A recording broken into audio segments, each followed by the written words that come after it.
Okay, we're going to do the brain now. The outer layers of the brain are dura mater, which you can't see right now, but it's because it's been removed, but it's dense, irregular connective tissue. Then we have areolar connective tissue making up the second layer, which is the arachnoid matter, which you can see here. This is arachnoid matter. Then what you can't see is pia mater. It's also areolar connective, but it's really thin and close connected to the brain. The dura mater that extends into this, the two cerebral hemispheres, is called falx cerebri, F-A-L-X-C-E-R-E-B-R-I. And then the dura mater that extends between the cerebrum and the cerebellum is called tenturium cerebelli. Then you have your telencephalon, which is another word for cerebrum.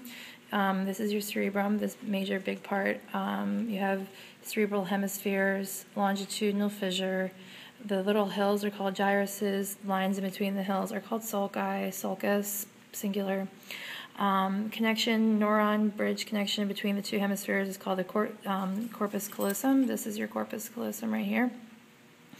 Gray matter and white matter. Gray matter, it's easier to tell in a human, but it would be the darker stuff is gray matter, lighter stuff is white matter. Then you have frontal lobes, frontal lobe, parietal lobes, temporal lobe, and then back is occipital lobe, occipital lobes.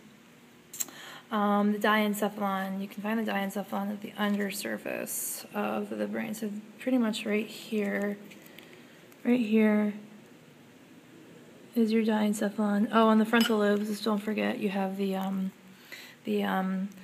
olfactory bulbs and olfactory tract right here, and then the bulbs are at the end there.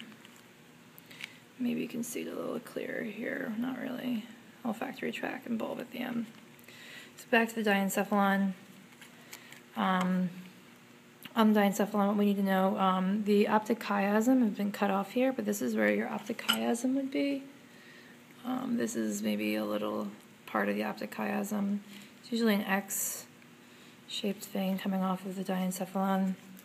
So that's the front part of the diencephalon, or the most anterior part right here. This is the optic chiasm right here. And then this little hole right here is the infundibulum. That's where the stalk of the pituitary gland is going to come out. And the pituitary gland is like a little kidney-shaped thing that's going to hang off of this stalk of the infundibulum, but it's been disconnected here. The area directly around the infundibulum is the tuber cinereum. And then this little thing right here, this bump, is called the mammillary body. And then parts of the cerebellum that we need to know. This is the cerebellum. If you cut it long ways, well, you can see there's pretty much two sides to it, and those are the cerebellar hemispheres. Long ways, transverse fissure, actually. Sorry, the transverse fissure is this right here. It's this fissure between the cerebellum and the cerebrum. Transverse fissure, cerebellar hemispheres. And then if you cut down a sagittal line down the cerebellum, you would see the arbor vitae, and it's a tree-like pattern that's inside the cerebellum. Arbor vitae, A-R-B-O-R-V-I-T-A-E. So now we have the brain stem. Kind of need both of these to talk about the brain stem. We have the cerebral peduncles. Is this area right behind the mammillary bodies, the cerebral peduncles. You can kind of see them on this. If you look at it this way, here's half of a cerebral peduncle. Inside this part is the cerebral peduncle. You have the corpora quadragenium, C-O-R-P-O-R-A, next word Q-U-A-D-R-I-G-E-M-I-N-A, quadragemina. And there's two parts to the corpora quadragemina. Here, this is the corpora quadragenum, and you have the inferior colliculi and then the superior colliculi. Two each, 4 lobes. Then you have the pineal gland, is that little thing right right in there on top of the corpora quadragenium. Looking at this sagittal cut here of this brain, you can see here, actually it's hard to see you can't see the pineal gland on this one. This is the corpora quadragemina, and the pineal gland should be up here, but it was probably cut off. It wasn't a good cut, but it would be right up here on top. And then that's the pineal gland, and then we have the pons, which would be, this is the pons. So it's the extension. So this brainstem extends from after the mammillary body, so it's underneath the cerebrum and underneath the cerebellum. So this whole thing is the brainstem, and the pons is this part of the brainstem right here, directly underneath the cerebellum. And then a continuation of the pons is the medulla oblongata right here. And then in between the medulla can be cut into a ventral median fissure. That's this line right here, the ventral median fissure of the medulla oblongata. Pons, medulla oblongata, ventral median fissure, cerebral peduncles. Okay, and then just to talk about the internal gross anatomy, that would be like this area all right here. So we have this line right here, as we said before, was the corpus callosum. This thing's kind of torn apart, but the anterior curve of the corpus callosum is called the rostrum. The bottom layer of this fold is called the fornix, F-O-R-N-I-X.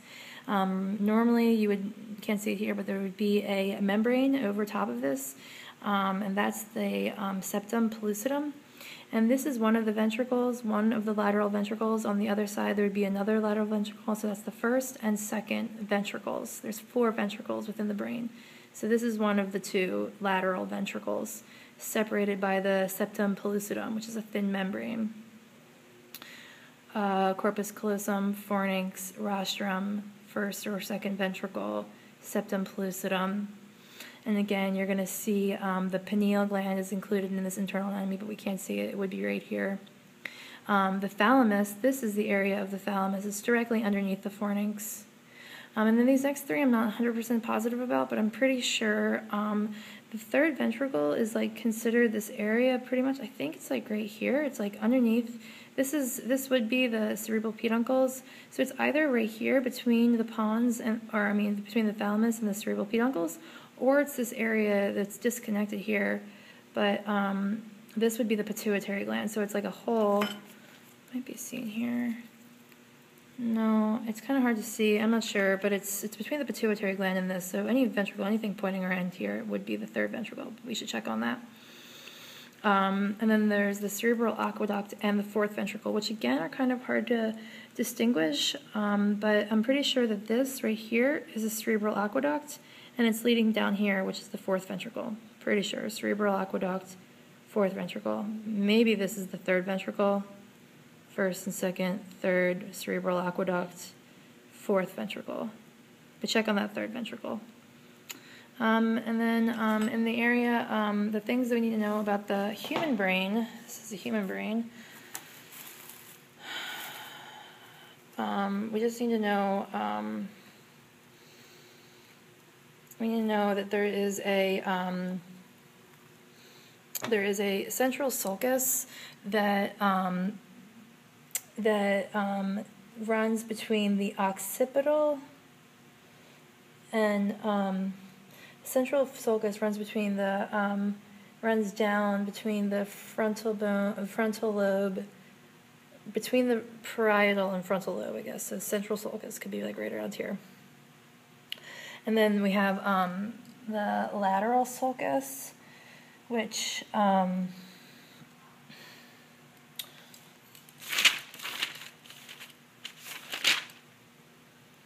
divides the temporal lobe from the parietal lobe. So this is the lateral sulcus right here. And the central sulcus divides the frontal lobe. This is like the central sulcus right here-ish. Check on these things. Central sulcus should be like the lateral sulcus. And then we need to know about the primary, where the primary somatosensory cortex is. Somatosensory cortex.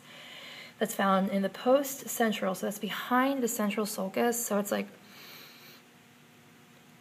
I think this is the central sulcus right here, and this is the lateral sulcus, because the somatosensory cortex is right here. Somatosensory cortex is behind the central sulcus.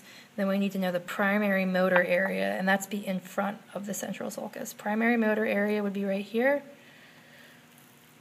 Somatosensory cortex would be back here. Primary motor area, somatosensory cortex. And then finally we just need to know Broca's area and Wernicke's area. They're both going to be usually found on the left brain, and which this is a left brain, and Broca's area is on the parietal lobe just above the lateral sulcus. So we have the parietal lobe, this is the lateral sulcus somewhere, figuring out what those sulcus are. Broca's area is going to be up here pretty much, and Wernicke's area is going to be back here. Wernicke's area, Broca's area is anterior, Wernicke's area is posterior, but they're both found on the parietal, around the parietal lobes. That's the brain.